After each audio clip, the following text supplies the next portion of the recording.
Welcome to the Erie Drift Plains Native Plant Summit. This gathering was created to share knowledge, spark curiosity, and connect people who care about native plants and the places they live. Each session brings us a different perspective, but all are rooted in the same idea that small, thoughtful actions, when taken together, can support healthier landscapes and stronger communities. Our next session comes to us from Neel Singh. Neel is the Erie Civic Engagement Coordinator for Penn Future and Conservation Voters of Pennsylvania. His role is lead researcher and collaborator, where he works closely with volunteers and elected officials to drive environmental policy. Neel earned his degree in political science and statistics from Montana State University and has a deep background in public land advocacy, having worked with groups like Montana Conservation Voters and the Wild Montana Action Fund.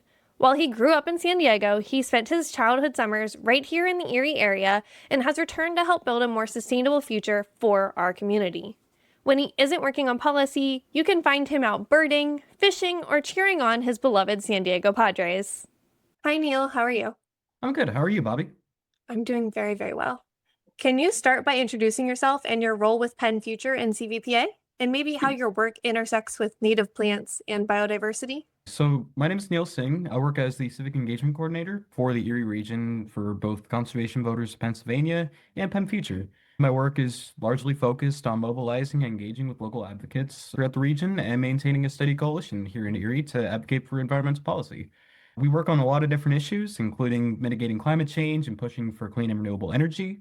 And we do also quite a bit of work with clean water to ensure that waterways are safe and not just for humans, but for all species that rely on PA's watersheds, including native plants. And ultimately, our goal is to just preserve wild areas through enacting policy and change. And protecting native plants is impossible without, fundamental changes to our state's energy development, our impact on climate, a whole variety of factors. Oh, I love that. I've never heard it put so succinctly. So, when we talk about policy in the context of native plants, what does that actually mean for everyday people in our region? Native plant policy is actually a lot simpler than people would think. On the local levels here in PA and across northeastern Ohio, policy is just something simple, local ordinances that protect native plants, that prioritize designating zones for urban forestry, and creating initiatives to educate residents about local native species, planting ordinances, that sort of thing. And at the state level, policy can mean elaborating on guidelines, procedures regarding native plants on state land, creating committees aimed at combating invasive species that put resident plants at risk, and collaborating with biologists and botanists on restoring native plant ranges. Awesome. So, how does your work fit in? Do you just like reach out to people and help facilitate those? Yeah, pretty much. I'm very connected with the local urban forest commission, shade tree commissions that are important in lobbying for greater native plant representation at the city level, especially. My work is just connecting that to advocates who might want to learn more about native plants. I love it. We need more people like you. Absolutely. So, why is the Erie Drift Plains ecoregion, the one that we're a part of, an especially important piece to be having these conversations right now? Lake Erie and her surrounding ecoregion is actually the most biodiverse out of all the Great Lakes because it's the shallowest, it's the warmest. Lake Erie has a plethora of fish species, a plethora of plant species, hundreds of different animals, birds, mammals, countless invertebrates and arthropods. And we haven't been treating her the best. So being able to have these conversations about prioritizing restoring native plant ranges and making sure that the species that thrive off native plants can still be there is real important from here in Erie to down in Mercer to all the way across the state border in Ohio. So, from your perspective, what are some of the biggest policy or structural barriers currently standing in the way of protecting native plant species and habitats in Pennsylvania and across the border in Ohio? There are quite a few barriers that are there to protect native plant species, but one of the worst ones right now is how prevalent and how much of a stranglehold really that hydraulic fracturing and the oil companies have stymied clean energy and environmental policy across the state because more regulations on those kind of mining means that they have to face more accountability for their pollution while clean and renewable energy initiatives continue to stall. We're the third largest energy producing state in the country, and we rank near the bottom in terms of clean and renewable energy. And our continued reliance on fossil fuels that harm the atmosphere and create this climate crisis are negatively affecting our native plants in more ways than we can imagine. The other aspect of it is that Pennsylvania and Ohio are both born and bred working class states. So from the steel mills down in Allegheny to the coke plants we have up here in Erie, and then even the manufacturing in Cleveland, our economies have historically been tied to a large blue collar labor force, but those workers also care about their communities they live in and the future health of our children. And there are certain pathways forward, and we actively work with our friends in organized labor to work through any concerns. But for now, fracking and concerns about how environmental policy impacts the working class are both barriers to native plant protection. You are laying straight facts. This is awesome. How do things like zoning, land use decisions, transportation, and developmental policies impact native plants? Often, I guess, without normal people like me even realizing it. Yeah, a lot of decisions about how land locally is used, developed, or protected is done through local government decisions. Municipalities, boroughs have the opportunity to create ordinances. They're just local laws that drive more sustainable development and ensure things like retention basins, buffers, and more are included in zoning and land use laws. Especially zoning ordinances and subdivision and land development ordinances. They require landscape buffers, screens, or other planting in certain situations, and oftentimes these areas are requiring landscaping that's only made up of native species, which provides a huge boost. So, thanks, zoning laws. Nice. I know I spoke with some urban Erie residents last week, and they had worked on getting the weed ordinances updated in Erie, I think the city proper. And we're very happy to see that that included native plants instead of it just being all weeds above 10 inches or whatever it used to be. Oh, absolutely. Yeah. Erie has made a lot of developments and milestones in terms of native plants coming into this. I love it. And it seems like our movement's getting a little bit bigger. Absolutely. Are there specific native ecosystems or species in Northwest Pennsylvania, Northeast Ohio that are particularly vulnerable right now? Yeah, generally Erie's riparian buffer zones, so areas along creeks and rivers, as well as wetlands near the shores of the lake, so Presque Isle and the woods as well, are especially at risk from development and invasive species. Mussels especially are a huge part for wetland management, and they're being outcompeted by European invasive mussels. And then as for specific species, we've all heard of the American chestnut's decline over the last 100 years due to blight, as well as wild plums are especially susceptible to invasive species that have led to massive extirpations of the plant's native range, and now you can only find them in very few select areas across Erie, Mercer, and Cleveland. But in terms of like landscaping and development, our continued use to plant like Norway maples and other invasive plants has led to them displacing and competing out our native sugar maples, which, in my opinion, are a lot prettier and better. There are plenty of examples, but these are the most pressing ones. Yeah, and I think lawns take up a lot of space now and, Oh, absolutely. not native plants. What are some examples of policy changes, either big or small, that could make a meaningful difference for native plants in the future? Yeah, absolutely. So there's three that I highlighted that could potentially benefit native species in the future. One is to just simply designate more wild areas as protected ecosystems and stop development, as well as prioritizing combating invasive species that drive out native plants and lowers the diversity rate of the Erie Drift Plains. And then incentivizing or allowing folks to create areas like pollinator gardens with native plants, rain gardens, stormwater infrastructure with native plants, even putting native plants in the highway medians on the road is a small thing, but a big thing that we could do to combat their decline. Perfect. So, what does policy look like for that? Does it just mean the government at a larger level makes invasive plants, invasive and they can't be sold in PA? Or what does that look like? Well, it would really just be focusing on encouraging Pennsylvania to diversify where they get their plants from and make sure that when they're going to the nursery to, plant some things along their driveway, that they're first considering native plants that could, be beneficial and bring a lot of pollinators to their garden above planting invasive plants from Europe or Asia or even other parts of North America. And ultimately, we're focusing on encouraging Pennsylvanians to diversify their energy sources and mitigate our impact on the climate crisis in general, just to ensure that we're building a healthier climate and ecosystem for all plants, all animals, and our communities moving forward. Great. So, we're here for a very long time. Absolutely. Are there any promising local or state level initiatives already underway that we should know about? At the state level, there's three bills that we're hoping for the best on when it comes to spreading native species across the state. The most important of them, I'd say, is House Bill 426. That would actually provide duties for Commonwealth agencies, so like Pennsylvania DEP, Fish and Wildlife, regarding native plants and Department of Conservation and Natural Resources regarding pollinator habitats and native plants. So this would designate the rules and duties for protecting native plants by PA state agencies and also expand protections for the laws that are already there. Second would be House Bill 441 and House Resolution 66. They kind of go hand in hand here, which would just amend the Wild Resource Conservation Act. So that was an act passed in 1982 to outline how Pennsylvania's resources should be conserved in the wake of greater environmental protections and everything like that. So this would just amend the bill to provide definitions and guidelines for native species protection while also expanding the mitigation of invasive species across the state. And House Resolution 66 essentially goes along with that by directing the government committees to just work with taxonomists, biologists, botanists to conduct a study and issue a report on how wild native terrestrial invertebrate management is doing. So how the insects are doing, how the plants that they rely on are doing, and that would essentially be very beneficial to native plants. This is awesome policy news. I think a lot of what we've gotten recently regarding legislature and and in general the policymakers of our country has been a little bit negative. So this is Oh, really awesome to absolutely. hear. Yeah, no, it's a nice bright spot in a world that's getting a little dark every day. A little bit, yes.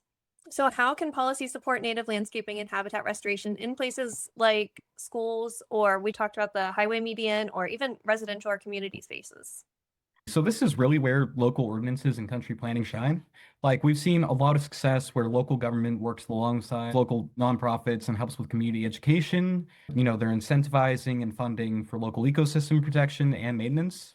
And one focus recently, as we mentioned before, has been to use native plants in highway medians, just reclaiming a bit of a natural area in an area that's pretty devastated by infrastructure and development.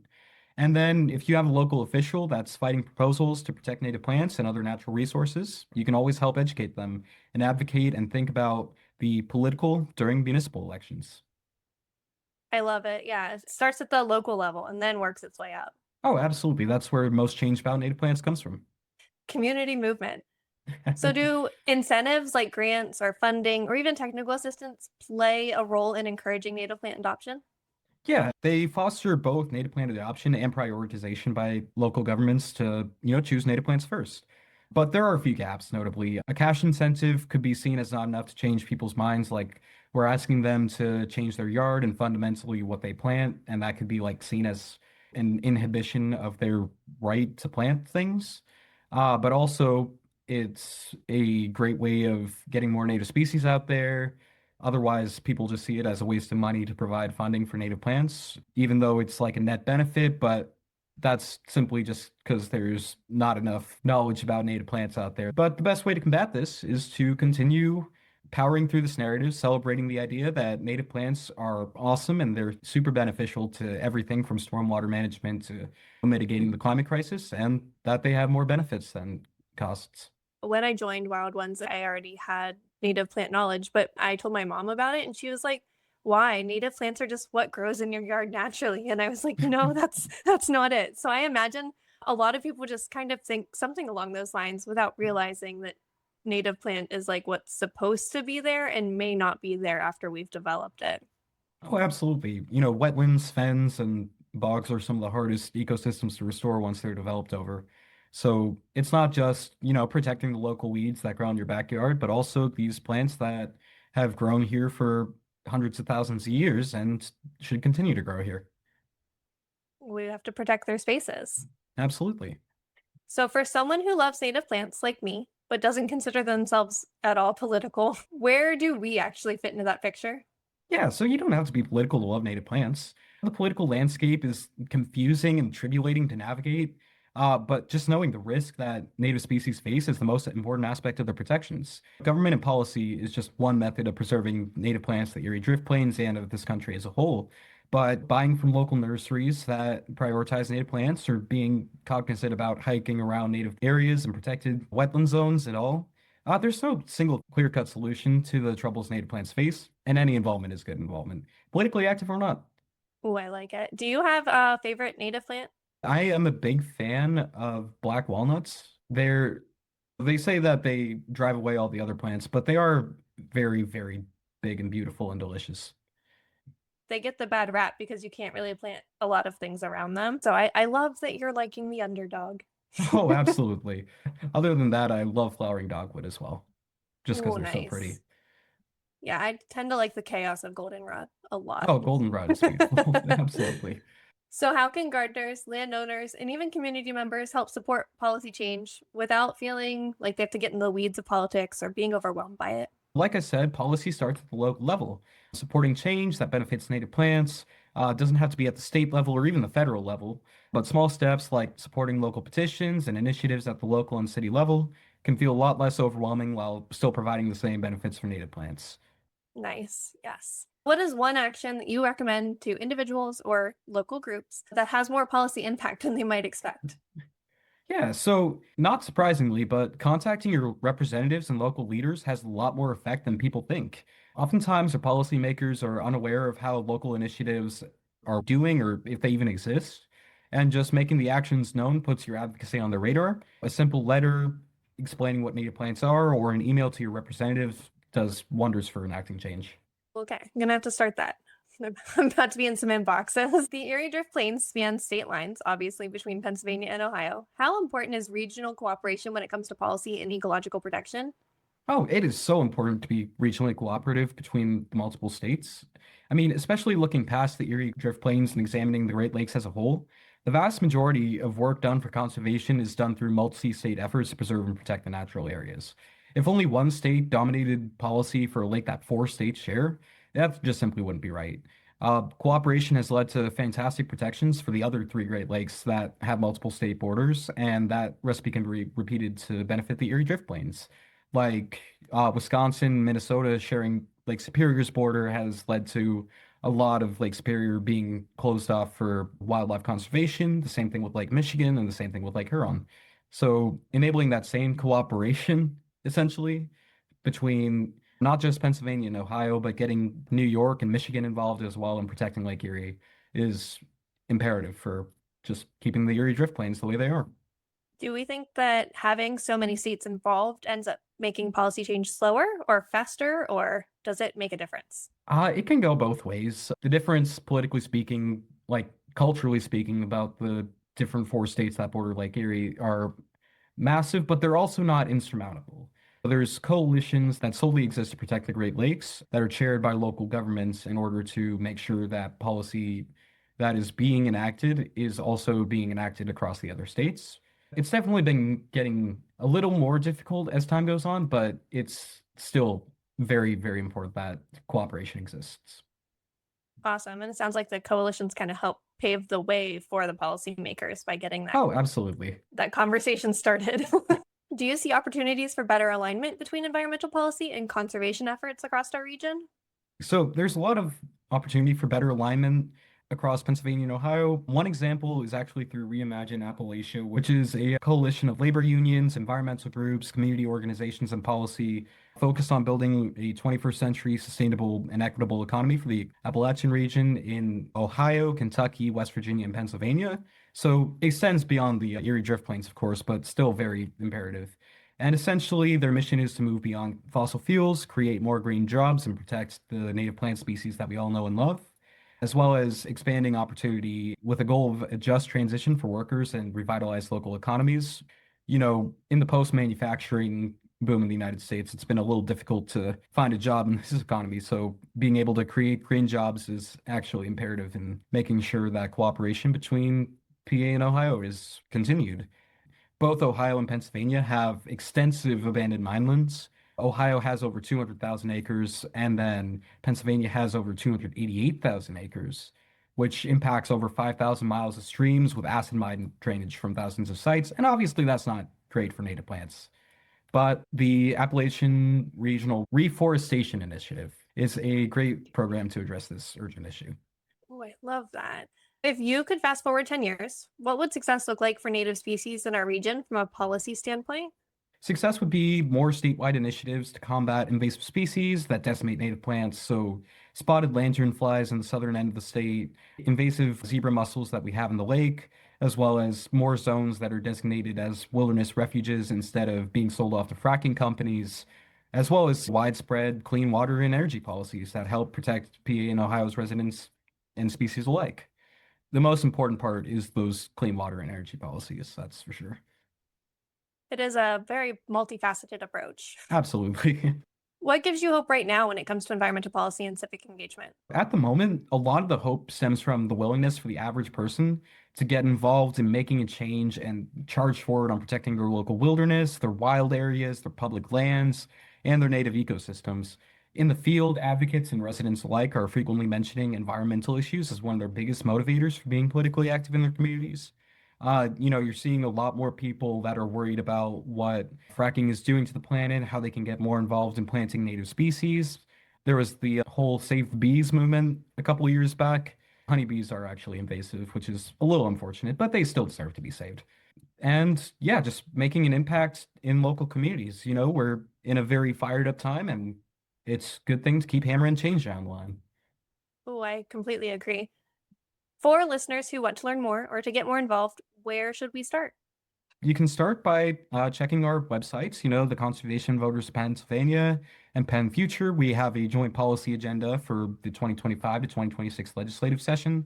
Our websites are a pretty good resource. Additionally, civic actions can include signing native plant petitions wherever they pop up, checking in on your county sustainability or shade trees commission to learn more about native plants and how government sustainability affects them, as well as starting to plant more native plants in your area. Get those goldenrods, plant those dogwoods. If you have a swampy area in your backyard that doesn't drain properly due to development, plant a white oak there. A lot of opportunities to be there for native plants and also just benefit the local species in your garden.